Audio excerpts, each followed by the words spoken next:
మక్కబీయులు మొదటి గ్రంథము 10వ అధ్యాయము. అలెగ్జాండరు బారాసు యోనాతానుని ప్రధాన యాజకుని చేయుట. గ్రీకు శకము 160వ ఏట 4వ అంతియోకసు కుమారుడు అలెగ్జాండరు ఎపిఫానే తోలమాయిసును చేరుకొని ఆ నగరమును పట్టుకొనెను. ఆ పట్టణ పౌరులు అతనిని ఆహ్వానింపగా అతడచట రాజయ్యను. ఆ సంగతిని విని దెమేత్రియసు పెద్ద సైన్యముతో పోయి అలెగ్జాండరును ఎదిరించెను. ఆ సమయముననే దెమేత్రియసు యోనాతానునకు స్నేహపూర్వకముగా జాబు వ్రాసెను. అది పొగడ్తలతో నిండియుండెను. అలెగ్జాండరు యోనాతానుతో సఖ్య సంబంధములు కుదుర్చుకొనకముందే దెమేత్రియసు తాను యోనాతానుతో సంధి చేసుకొనుట మేరని తలంచెను. ఆ రాజు తాను యోనాతానునకును అతడి సోదరులకును అతడి జాతికిని చేసిన అపకారములను ఆ వీరుడు మరచిపోడని తలంచెను. కనుక దెమేత్రియసు యోనాతానుని తన పక్షమున కలుపుకొనెను. సైన్యములు ప్రోగు చేసుకొనుటకు ఆ సేనకు ఆయుధములను సరఫరా చేయుటకు అతనికి అధికారములను ఇచ్చెను. యెరూషలేము దుర్గమున బంధింపబడియున్న బందీలను విడుదల చేయించి యోనాతాను వశము గావించెను. యోనాతాను రాజు లేఖను యెరూషలేమునకు కొనిపోయి ప్రజలకును దుర్గమున ఉన్న వారికిని చదివి వినిపించెను. సైన్యమును ప్రోగు చేసుకొనుటకు రాజు యోనాతానునకు అధికారం ఇచ్చెనని విని దుర్గములోని వారెల్లరూ భయభ్రాంతులైరి. వారు కోటలో బంధింపబడియున్న బందీలను యోనాతానునకు అప్పగింపగా అతడు వారిని తమ తల్లిదండ్రులకు ఒప్పచెప్పెను. యోనాతాను యెరూషలేముననే మకాము పెట్టి నగరమును పునర్నిర్మాణము చేసి సురక్షితము చేయ మొదలెడెను. అతడు నగర ప్రాకారమునకును సియోను కొండ చుట్టూను కట్టు గోడకును చతుర్భుజము గల రాళ్ళు వినియోగింపుడని పనివారిని ఆజ్ఞాపించగా వారట్లే చేసిరి. బకెడసు నిర్మించిన దుర్గము నుండి అన్యజాతి వారు వెడలిపోయిరి. వారు ఒకరి తరువాత ఒకరు దుర్గమును వీడి స్వీయ దేశమునకు వెళ్ళిపోయిరి. మోషే ధర్మశాస్త్రమును ఆజ్ఞలను విడనాడిన యూదులు కొందరు మాత్రము బేత్సూరు దుర్గము నుండి కదలరైరి. ఆ తావు వారికి చిట్ట చివరి ఆశ్రయమయ్యను. అలెగ్జాండరు రాజు దెమేత్రియసు యోనాతానునకు చేసిన ప్రమాణములను గూర్చి వినెను. యోనాతాను అతడి సోదరులు సాధించిన విజయములను గూర్చి వారి వీరకృత్యములను గూర్చి వారు పడిన శ్రమలను గూర్చియు తెలుసుకొనెను. ఆ రాజు యోనాతాను వంటివాడు ఇంకొకడు దొరకడని నిశ్చయించుకొని అతడిని తన పక్షమున చేర్చుకొని తనకు మిత్రుని చేసుకోగోరెను. కనుక యోనాతానుకు ఈ క్రింది రీతిగా లేఖ వ్రాసెను. అలెగ్జాండరు రాజు తన స్నేహితుడు యోనాతానునకు వ్రాయినది. నీకు శుభములు కలుగునుగాక.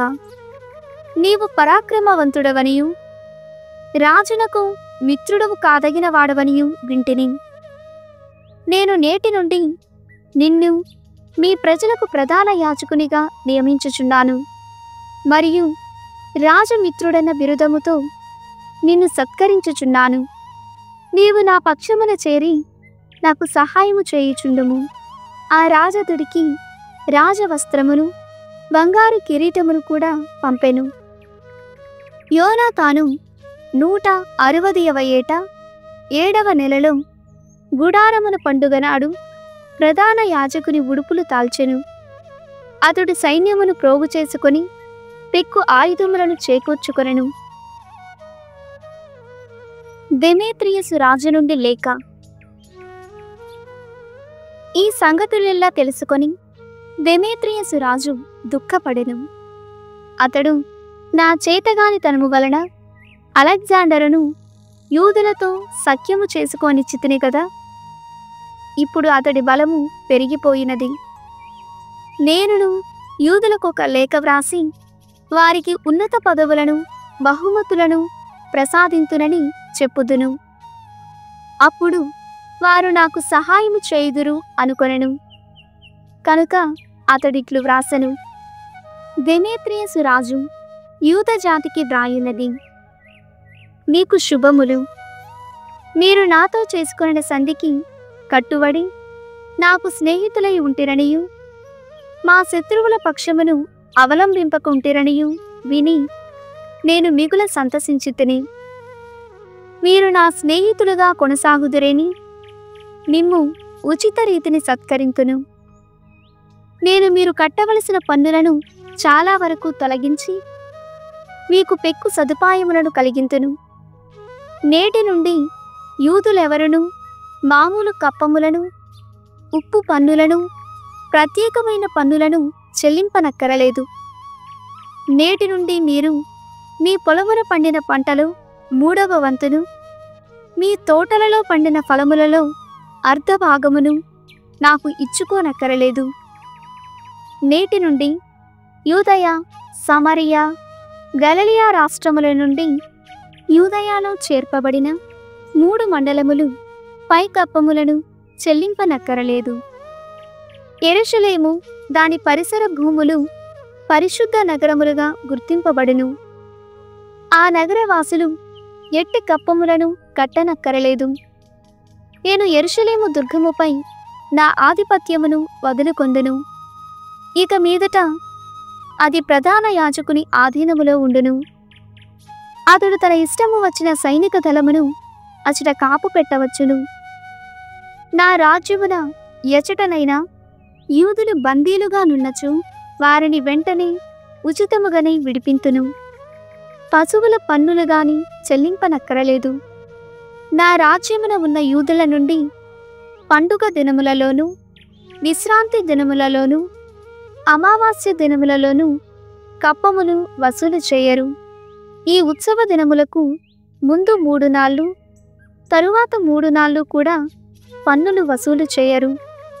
ఈ దినములలో యూదులను ఎట్టి పన్నులనైనా చెల్లింపమనుటకు గాని, వారిని ఎట్టి బాధలకైనా గురిచేయుటకు గాని ఎవరికిని హక్కు లేదు. యూదులు 30,000 మంది దాకా మా సైన్యమున చేరవచ్చును. వారికి ఇతర సైనికుల వలనే జీతము భత్యము ముట్టును. ఆ సైనికులలో కొందరు మా ప్రధాన దుర్గములలో ఉండవచ్చును. కొందరికి మా రాజ్యమున పెద్ద పదవులు కూడా ఇత్తుము.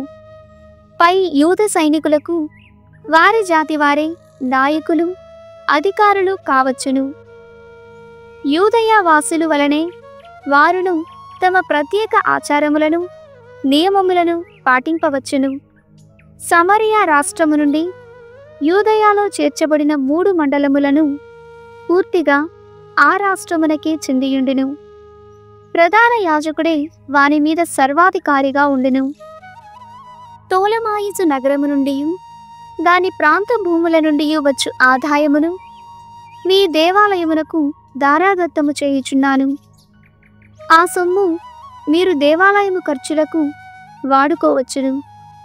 ఇంకను మీ దేవాలయమునకు రాజు కోశాగారము నుండి ఏటేటా 15,000 వెండి నాణెములు కూడా చెల్లింపబడును. మా ఖర్చులు పోగా మా దేశమున మిగిలియున్న సొమ్ము నుండి మేము మీ రాష్ట్రమునకు చెల్లింపవలసిన నిధులను కొంతకాలము నుండి చెల్లింపమైతిమి. ఆ నిధులను వెంటనే చెల్లింతుము. ఆ సొమ్మును మీరు దేవాలయమునకు వాడుకోవచ్చును. ఇంతకు పూర్వము వలె ఇక మీదట మేము మీ దేవాలయ ఆదాయము నుండి ఏటేటా 5,000 నాణెములు పుచ్చుకొనము. ఆ సొమ్మును మీరు దేవాలయమున అర్చన చేయు యాజకులకు చెల్లింపవచ్చును. రాజులకు గాని ఇతరులకు గాని అప్పుబడి ఉన్నవారు యెరూషలేము దేవాలయమున గాని దాని పరిసరములలో గాని తలదాచుకొందురేని వారినెవరును బందీలను చెయ్యరు. వారి ఆస్తిని కూడా స్వాధీనము చేసుకొనరు. దేవాలయమును కట్టుటకు గాని మరమ్మత్తు చేయుటకు గాని అగు ఖర్చులు రాజు కోశాగారము నుండియే చెల్లింపబడును. యెరూషలేము ప్రాకారములను ఆ నగర ప్రాకారములోని దుర్గములను ఇంకను యూదయలోని కోటలను కట్టుటకగు ఖర్చులు కూడా రాజు కోశాగారము నుండి చెల్లింపబడును. యోనాతాను రాజు లేఖను తిరస్కరించుట. యోనాతాను ప్రజలు డెమేత్రియసు రాజు ప్రమాణములను విశ్వసింపనూ లేదు, అంగీకరింపనూ లేదు. అతడు వారికెన్ని అపకారములు చేసెనో, వారినెంతగా పీడించెనో వారు మరచిపోలేదు. ఆ ప్రజలు అలెగ్జాండరు పక్షముననే చేరవలయునని నిర్ణయించుకొనిరి. వారితో మొదట సంధి చేసుకొనినది అతడే. కనుక ఆ రాజు బ్రతికియున్నంత కాలము వారతని కోపు తీసుకొనిరి. అలెగ్జాండరు పెద్ద సైన్యమును ప్రోగు చేసుకొని డెమేత్రియుసుతో పోరాడుటకు తలపడెను. ఉభయ సైన్యములు పోరు జరుపగా డెమేత్రియుసు సేనలు వెన్నిచ్చి పారిపోయెను. అలెగ్జాండరు వారిని తరిమికొట్టి ఓడించెను. అలెగ్జాండరు వీరావేశముతో మునిమాపు వరకును పోరాడెను. ఆ దినమున డెమేత్రియుసు యుద్ధమున హతుడయ్యెను. అలెగ్జాండరు వివాహము, యోనాతాను రాష్ట్రాధిపతి అగుట. అలెగ్జాండరు ఐగుప్తు రాజగు టోలమీ వద్దకు దూతలనంపి ఈ క్రింది సందేశమును చెప్పించెను. నేను నా రాజ్యమునకు మరలి వచ్చి మా పూర్వుల సింహాసనమును ఆక్రమించుకొంటిని. ఈ దేశ ప్రభుత్వము నా వశమైనది. డెమేత్రియుసును అతని సైన్యమును ఓడించి ఆ రాజు రాజ్యమును హస్తగతము చేసుకొంటిని. ఇప్పుడు నేను నీతో సంధి చేసుకోగోరెదను. నీ కుమార్తెను నాకిచ్చి పెండ్లి చేయుము. అప్పుడు నేను నీకు అల్లుడనగుదును. ఆమెకును నీకును తగిన బహుమతులు అర్పించుకుందును. టోలమీ రాజు అతనికిట్లు ప్రతి సందేశము పంపెను. నీవు నీ రాజ్యమునకు తిరిగి వచ్చి నీ పూర్వుల సింహాసనమును ఆక్రమించుకొనిన రోజు నిక్కముగా శుభదినము. నేను నీవు చెప్పినట్లే చేయుదును. కాని మొదట నీవు నన్ను టోలమాయిసు వద్ద కలిసికొమ్ము. అచట మనమిరువురమును సఖ్యము కుదుర్చుకొందము. తరువాత నీవు నా కుమార్తెను పెండ్లి ఆడవచ్చును.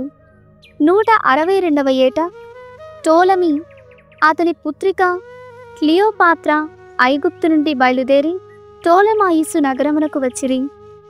అలెగ్జాండరు టోలమాయిసుకు వెళ్ళి వారిని కలుసుకొనెను. ఆ రాజు తన పుత్రికను అలెగ్జాండరునకిచ్చి పెండ్లి చేసెను. ఆ పెండ్లి రాజవైభవములతో జరిగెను. అటు తరువాత అలెగ్జాండరు యోనాతానునకు జాబు వ్రాసి తన్ను కలుసుకొమ్మని చెప్పెను. యోనాతాను వైభవోపేతముగా టోలమాయిసు నగరమునకు వెళ్ళి ఇరువురు రాజులను సందర్శించెను. వారికి వెండి బంగారు కానుకలను అర్పించెను. ఆ రాజులతో వచ్చిన అధికారులకును బహుమతులు ఇచ్చెను. అందరికిని యోనాతాను పట్ల సదభిప్రాయము ఏర్పడెను. ఇశ్రాయేలీయులు దేశము నుండి వెళ్ళిన భ్రష్టులు కొందరు అతని మీద నేరములు మోపజూచిరి. కాని రాజు వారి మాటలను లెక్క చేయలేదు. రాజు యోనాతానునకు రాజవస్త్రములు కట్టబెట్టెను. అతడిని తన సరసను కూర్చుండబెట్టుకొనెను. అతడు తన అధికారులతో యోనాతానును నగర మధ్యమునకు కొనిపోయి ప్రజలకు చూపింపుడని చెప్పెను. అతడి మీద ఎవరును ఎట్టి నేరమును మోపరాదనియు, ఎవరును అతడిని ఏ విధముగను బాధింపరాదనియు ప్రజలకు ప్రకటనము చేయుడని పలికెను. యోనాతాను శత్రువులతనికి లభించిన గౌరవాధరములను చూచిరి. అధికారులు చేసిన ప్రకటనమును వినిరి. అతడు ధరించిన రాజవస్త్రములను పరికించిరి. కనుక వారు కాలికి బుద్ధి చెప్పిరి. ఆ విధముగా అలెగ్జాండరు యోనాతానును రాజమిత్రులలో ప్రథమ వర్గమున చేర్చుకొని అతడిని యూదయాకు సైన్యాధిపతిగను రాష్ట్రాధిపతిగను నియమించెను. అటు పిమ్మట యోనాతాను సంతసముతోనూ విజయసిద్ధితోనూ యూదయాకు తిరిగి వచ్చెను. రెండవ దేమేత్రియసు రాక, యోనాతాను అపోల్లోనియసును జయించుట. 165వ ఏట మొదటి దేమేత్రియసు కుమారుడు రెండవ దేమేత్రియసు క్రేతు ద్వీపము నుండి తన పితరుల దేశమైన సిరియాకు తిరిగి వచ్చెను. అలెగ్జాండరు అతని రాకను గూర్చి విని భయపడి రాజధాని నగరము అంతియోకునకు తిరిగి వచ్చెను. దెమేత్రియసు అపోల్లోనియసును సిరియాకు రాష్ట్రపాలకునిగా నియమించెను. అపోల్లోనియసు పెద్ద సైన్యమును ప్రోగు చేసుకొని యామ్నియా వద్ద శిబిరము పన్నెను. అతడు ప్రధాన యాజకుడు యోనాతానునకు ఈ క్రింది సందేశము పంపెను. ఓయి, నీ వలన నాకు తలవంపులు వచ్చినవి. ఇప్పుడు నిన్ను బలపరచువారెవరనూ లేరు. అయినను నీవి కొండలలో నుండి మాపై తిరుగుబాటు సాగింపనేలా నీ సైన్యము మీద నీకు నిజముగా నమ్మకము కలదేని ఇచ్చటి మైదానములకు వచ్చి మాతో పోరాడుము. అప్పుడు మన బలాబలములను పరీక్షించుకోవచ్చును. పలు నగరముల నుండి వచ్చిన సైన్యములు నా పక్షమున ఉన్నవని నీవు గ్రహింతవు. నేనెట్టివాడనో నా పక్షమున ఉన్న వారెట్టివారో ఇతరులను అడిగి తెలుసుకొనుము. నీవు మాకు ఉజ్జీవి కావని వారే నీకు తెలుపుదురు. అన్యులు మీ పూర్వులను మీ నేల మీదనే 2 మారులు ఓడించిరి. మరి నీవు నా అశ్వబలమును కాని ఈ మైదానమున గుమికూడిన నా మహాసైన్యమును గాని ఎట్లు జయింతువు? ఈ మైదానమున నీవు దాగుటకు రాళ్లగుట్టలను లేవు, పారిపోవుటకు మార్గమును లేదు. అపోల్లోనియసు పంపిన వార్త విని యోనాతాను ఉగ్రుడయ్యెను. అతడు 10,000 మంది సైనికులను తీసుకుని యెరూషలేము నుండి బయలుదేరెను. అతని సోదరుడు సీమోను సైన్యముతో వచ్చి అతడిని కలిసికొనెను. వారందరినూ కలిసి యొప్పా వద్ద శిబిరము పన్నిరి. అంతకు ముందే ఆ నగరమున అపోల్లోనియసు సైన్యము విడిది చేయుచుండుటచే పురజనులు వీరిని లోనికి రానియరైరి. కాని యోనాతాను పోరు ప్రారంభింపగా పురజనులు భయపడి నగర ద్వారములు తెరచిరి. యోనాతాను యొప్పాను ఆక్రమించుకొనెను. ఈ సంగతిని విని అపోల్లోనియసు 3,000 మంది అశ్వికులను పెద్ద పదాతి దళమును వెంటపెట్టుకొని అసోటసు వైపుగా వెడలిపోవు వాని వలె నటించెను. కాని అతడు తన అశ్వబలమును నమ్ముకొని తన సైన్యములతో మైదానము ప్రక్కకు తిరిగెను. యోనాతాను అసోటసు వరకును శత్రువులను వెన్నాడెను. ఆ నగరము చెంత ఉభయ సైన్యములు తారసిల్లెను. వెనుక తట్టు నుండి వచ్చి ఇశ్రాయేలు సైన్యము మీద పడుటకు గాను అపోల్లోనియసు అంతకు ముందే 1000 మంది అశ్వికులను త్రోవ పక్కన బాటుగా నుంచెను. శత్రు సైనికులు తనకు వెనుక తట్టును కూడా ఉన్నారని యోనాతాను తరువాత గ్రహించెను. ఆ రౌతులు యూద సైనికులను చుట్టుముట్టి ఉదయము నుండి సాయంకాలము వరకును బాణములు రువ్విరి. కాని యోనాతాను ఆదేశించినట్లే అతని సైనికులు ధైర్యముగా నిలిచిరి. శత్రుపక్షము వారు మాత్రము అమ్ములు విడవజాలక అలసిపోయిరి. ఆ రీతిగా అశ్వికులు అలసిపోగానే సీమోను తన దళముతో వచ్చి పదాతులను ఎదిరించి పోరాడెను. వారు వెన్నిచ్చి పారిపోయిరి. ఆశ్వికులు కూడా చెల్లాచెదురై కాలికి బుద్ధి చెప్పి అసోటసులోని బెత్ దాగోను మందిరమున చొరబడిరి. ఈ దాగోను వారు కొలుచు దేవుడు. కాని యోనాతాను నగరమును దేవాలయమును కూడా తగులపెట్టించెను. కనుక దేవలమున తలదాచుకున్న వారందరూ అగ్గిలో బుగ్గి అయిరి. అతడు చుట్టుపట్లనున్న నగరములను కూడా కాల్చివేసి వారిలోని సొత్తును దోచుకొనెను. యుద్ధమున గాని దేవలమున గాని గతించిన శత్రు సైనికులు మొత్తము 8,000 మంది. అటు తరువాత యోనాతాను అచ్చటి నుండి వెడలిపోయి అష్కెలోను వద్ద శిబిరము పన్నెను. ఆ నగర పౌరులు అతడిని గౌరవ మర్యాదలతో ఆహ్వానించిరి.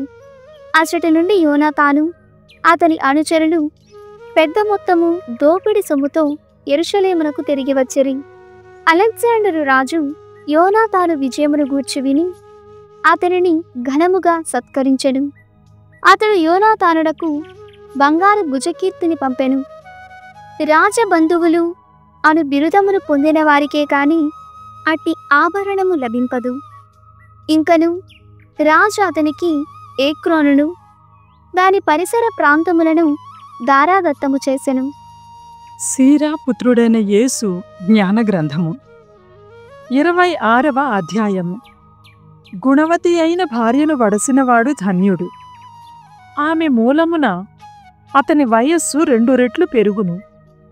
సద్బుద్ధి గల భార్య భర్తకు పరమానందము కలిగించును. అతడు శాంతి సమాధానములతో జీవితము గడుపును. మంచి ఇల్లాలు శ్రేష్టమైన వరము వంటిది. దైవభీతి కలవారికే గాని ఆ వరము లభింపదు. అట్టివారు ధనికులైనను దరిద్రులైనను సంతసముతో జీవింతురు. వారి మొగములెల్లవేళలా ఆనందముతో నిండియుండును.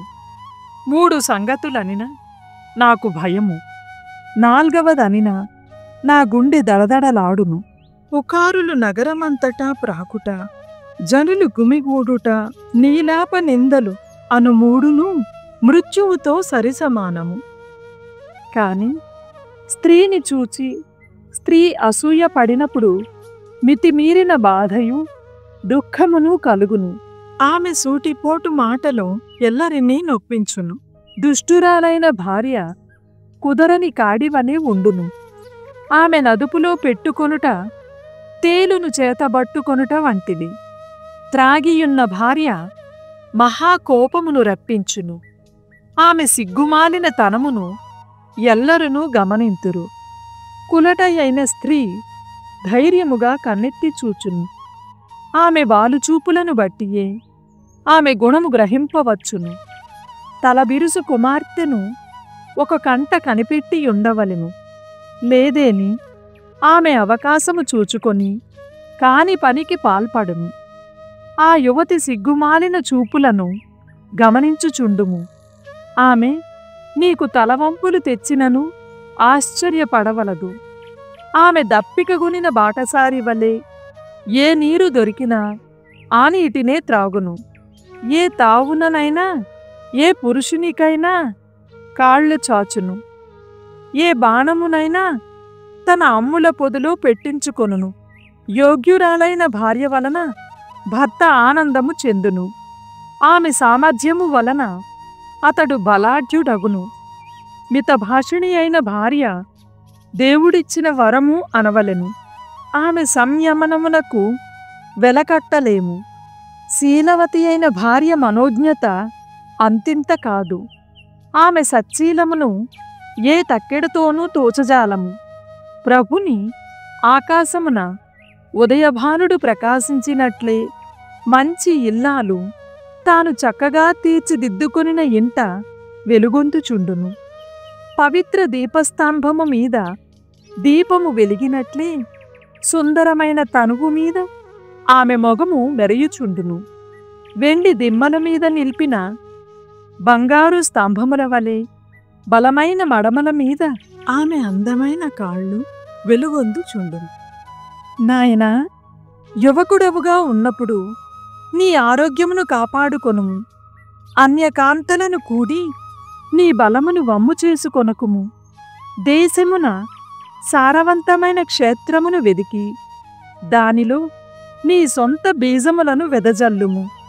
నీ మంచి విత్తనములను నీవు నమ్మవలను.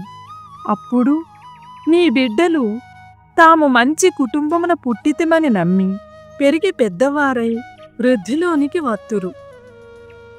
ఉంపుడు కత్తే ఉమ్మివలే హేయమైనది. వ్యభిచారిణి అయిన భార్య తన ప్రియులకు చావు తెచ్చును. దుర్మార్గునికి అతనికి తగినట్లే భక్తిహీనురాలైన భార్య లభించును. దైవభీతి కల నరునికి భక్తిగల భార్య దొరకును. సిగ్గుమాలిన భార్య తనకు తానే అవమానము తెచ్చుకొనును. కాని శీలవతి అయిన భార్య తన భర్త ఎదుట కూడా సిగ్గుపడును. పొగరుబోతు భార్య కుక్కతో సమానము. గుణవతి అయిన సతి దేవుని గౌరవించును. పెనిమిటిని గౌరవించు ఇల్లాలిని ఎల్లరూ వివేకవతిగా నెంతురు. కాని పొగరుబోతు తనముతో భర్తను ధిక్కరించు దానిని ఎల్లరునూ దుష్టురాలినిగా గణింతురు. యోగ్యురాలైన భార్యను వడసినవాడు ధన్యుడు. ఆమె వలన అతని ఆయుస్సు 2 అంతలు పెరుగును. వదురుబోతు భార్య యుద్ధారంభమున ఊదు బోర వంటిది. అట్టి భార్యను వడసినవాడు పోరుననే జీవితము గడుపవలెను. విచారకరమైన సంగతులు 2 విషయములు నాకు విచారము పుట్టించుము. మూడవది నాకు కోపమును రప్పించును. సూర్యుడు పేదవాడగుట, బుద్ధిమంతులకు మన్నన లభింపకపోవుట, పుణ్యపురుషుడు పాపిగా మారిపోవుట, ఇట్టివానికి ప్రభువు మరణశిక్షను విధించును. వర్తకుడు దుష్కార్యమును చేయకుండా ఉండలేడు. ప్రతి వ్యాపారి పాపమునకు పాల్పడును. 27వ అధ్యాయం. లాభము గణింపవలెనన్న పేరాసతో చాలామంది పాపము చేసిరి. ధనికుడు కాగోరడివాడు కన్నులు మూసుకోవలెను. బిగించిన 2 రాళ్ల మధ్య మేకు ఇరుకుకొని ఉన్నట్లే క్రయ విక్రయముల నడుమ అన్యాయము దాగుకొని ఉండుని. నరుడు దైవభీతికి లొంగడేని వాని ఇల్లు వాని మీదనే కూలిపడును. సంభాషణములు ధర్మములు. రూపిన జల్లెడలో మట్టి పిల్లలు మిగులునట్లే నరుని సంభాషణమున దోషములు కనిపించును. కుమ్మరి చేసిన కుండకు పరీక్ష ఆవము. అట్లే నరునికి పరీక్ష అతడి సంవాదము. చెట్టు కాపును బట్టి దానికెంత పరామరిక జరిగినదో ఊహింపవచ్చును. అట్లే నరుని మాటల తీరును బట్టి అతడి శీలమును గుర్తింపవచ్చును. నరుని సంభాషణమే అతనికి పరీక్ష. కనుక ఏ నరుని గాని అతడు మాటలాడక ముందు స్తుతింపవలదు. నీవు ధర్మమును సాధింపగోరెదవేని సాధింపవచ్చును. సుందరమైన వస్త్రమును వలె ధరింపవచ్చును కూడా. తమ జాతి పక్షులతో కలియుము. అట్లే ధర్మమును ధర్మాత్మునితో కలియుము.